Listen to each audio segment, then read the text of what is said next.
ఈ రోజుల్లో రైల్వే వ్యవస్థను మీరు చూస్తూనే ఉన్నారు. మరి మీరెప్పుడైనా ఆలోచించారా? వైజ్ఞానికులు దీన్ని నిర్మించడానికి ఎంత కష్టపడ్డారు అని? మరి అది ఈ వీడియోలో చూసి తెలుసుకుందాం.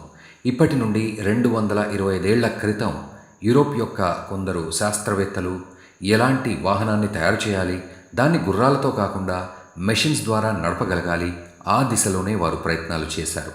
కానీ సఫలం కాలేకపోయారు. 1769లో ట్రాన్సిసి సేవ యొక్క ఒక ఇంజనీర్, ఆయన పేరు మికోలాస్ జోసెఫ్ కుర్గ్రావ్, ఒక వాహనాన్ని తయారు చేశాడు. ఈ వాహనం 3.6 కిలోమీటర్స్ గంటకి ప్రయాణం చేస్తుంది. కానీ ఈ వాహనం వల్ల చాలా ఖర్చు వచ్చేది. కొంతకాలానికి ఈ వాహనం యొక్క ఒక టైర్ విరిగిపోయింది. కానీ ఈ వాహనం ఎక్కువ కాలం ఉపయోగపడలేదు. ఇది శిథిలంగా మిగిలిపోయింది. కుగ్రోవ్ ద్వారా తయారు చేయబడ్డ మరొక వాహనం ప్యారిస్లోని మ్యూజియంలో సురక్షితంగా ఉంది. 1770 నుండి 1790 వరకు కొన్ని కొత్త ఇంజన్లు తయారీని చూశారు. కానీ అది కూడా సఫలం పొందలేదు. వారిలో నుండే ట్రితిక్ అనే ఇంజనీర్ ట్రాక్పై వెళ్ళడానికి ఒక ఇంజిన్ వాహనాన్ని తయారు చేశాడు. 10 సంవత్సరాల తర్వాత 1801లో లోహంతో తయారు చేసిన వాహనంగా దాన్ని తీర్చిదిద్దారు. కానీ దీన్ని భూమిపై తిరిగే వాహనంగా తయారు చేశారు. ఎందుకంటే ఆ సమయంలో ఇనుము రైల్వే ట్రాక్లు లేవు. దాన్ని ముందుగా రోడ్డుపై నడపడం చూసి ప్రజలు భూతం అనుకుని భయపడ్డారట.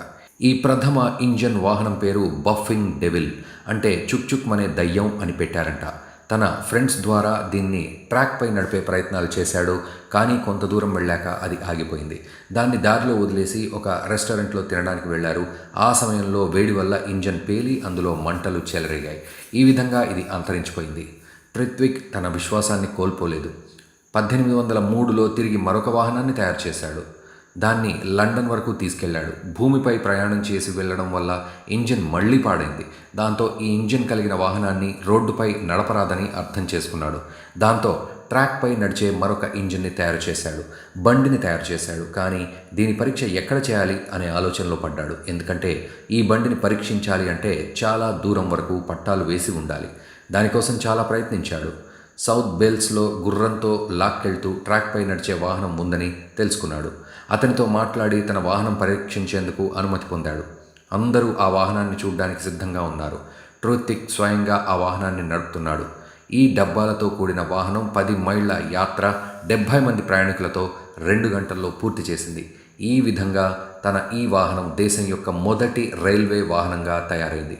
అప్పటి నుండి రైల్వేలో మార్పులు వస్తూనే ఉన్నాయి. మరి ఈ రోజుల్లోని ఆధునిక రైల్ని చూస్తూనే ఉన్నారు. ఇంకా ఈ రైల్వే వ్యవస్థలో చాలా మార్పులు వస్తాయి. మరి చూశారు కదా దేశంలో ఏ విధంగా రైల్వే వ్యవస్థ వచ్చిందో. మరి ఈ వీడియో మీకు నచ్చినట్లయితే కామెంట్స్ రూపంలో మాకు తెలియజేయండి.